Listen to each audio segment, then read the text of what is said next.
Stalin komunis dari Rusia. Kata dia, pemilihan umum itu bukan yang mencoblos, tapi yang menghitung. Saya tukang baca itu di SD, saya tukang baca itu di pondok, dan saya yang membawa itu ke dalam hutan.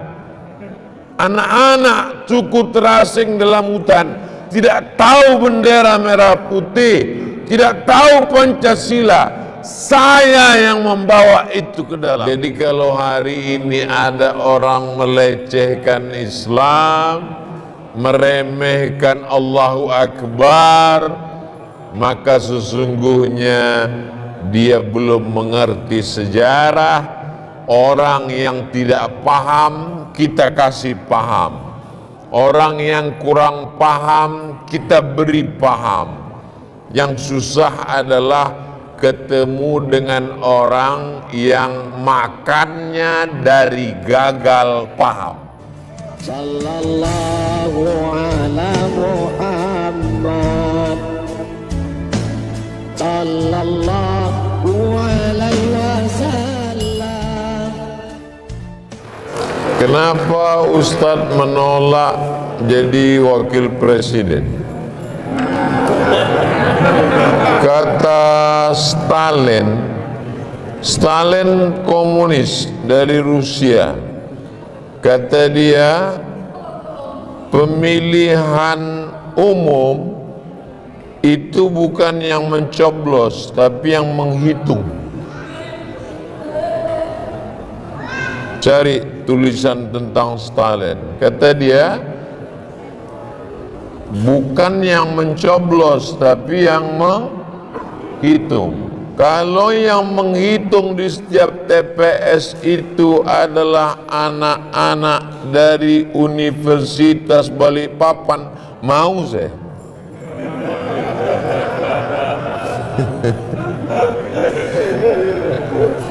Jamaah memilih, tapi dia tidak menghitung.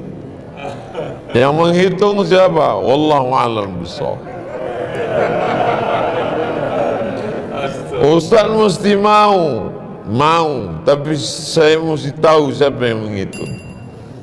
Yang kedua, apakah Indonesia ini merdeka karena teriakan Allahu Akbar? Pancasila, satu ketuhanan yang Maha Esa. Tuhan yang mana? Buka preambul pembukaan Undang-Undang Dasar 1945. Atas berkat rahmat Allah yang Maha Kuasa dan keinginan luhur bangsa Indonesia, dengan ini menyatakan kemerdekaannya. Ustaz kok hafal? Itu bacaan saya setiap hari Senin sejak SD. Saya tukang baca itu di SD, saya tukang baca itu di pondok, dan saya yang membawa itu ke dalam hutan. Anak-anak suku terasing dalam hutan tidak tahu bendera merah putih, tidak tahu Pancasila. Saya yang membawa itu ke dalam. Allahu Akbar. Tolong potong videonya, share.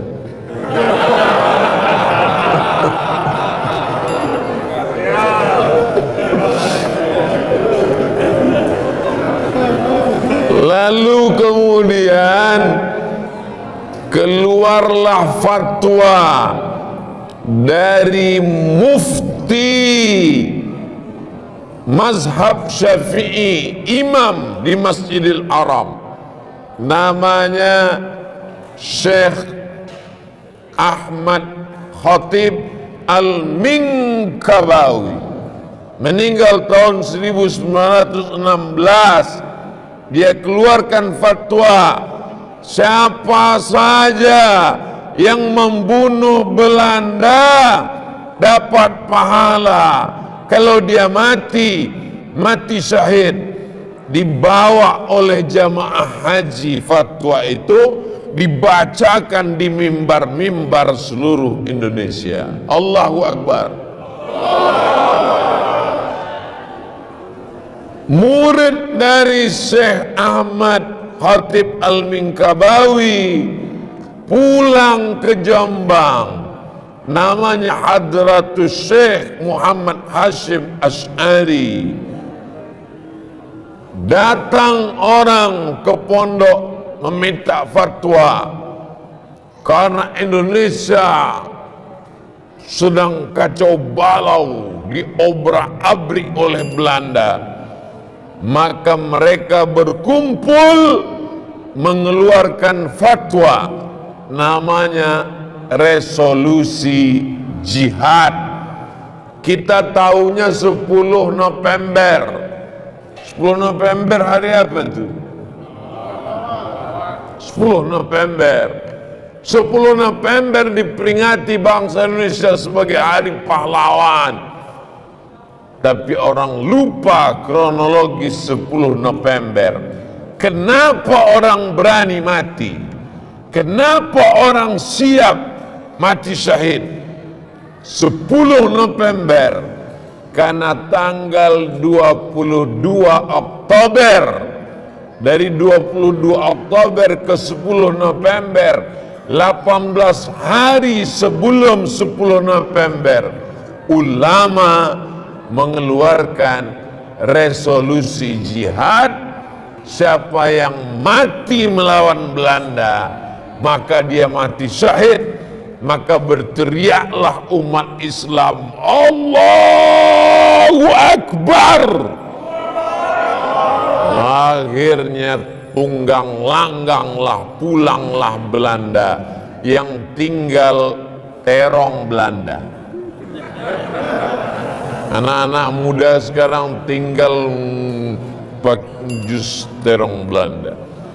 Jadi kalau hari ini ada orang melecehkan Islam, meremehkan Allahu Akbar, maka sesungguhnya dia belum mengerti sejarah. Orang yang tidak paham kita kasih paham, orang yang kurang paham kita beri paham. Yang susah adalah ketemu dengan orang yang makannya dari gagal paham.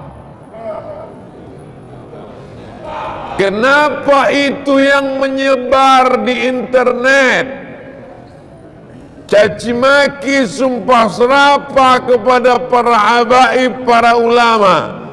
Karena mereka yang paling banyak akun fake account. Satu orang punya 10, 50 fake account. Instagram, Facebook, Twitter, grup WhatsApp. Satu orang punya 50 account. Maka adik-adik mesti cerdas. Jangan sebut nama orang, jangan sebut partai, hati-hati undang ITE, tapi bermedsos cerdas. Ustaz Somad ngomong medsos. Emang Ustaz punya Instagram? Itu yang follow-nya hampir 7 juta, punya saya. Maksudnya yang belum follow ya segeralah follow. Cerdas bermedsos. Sallallahu ala Muhammad. Sallallahu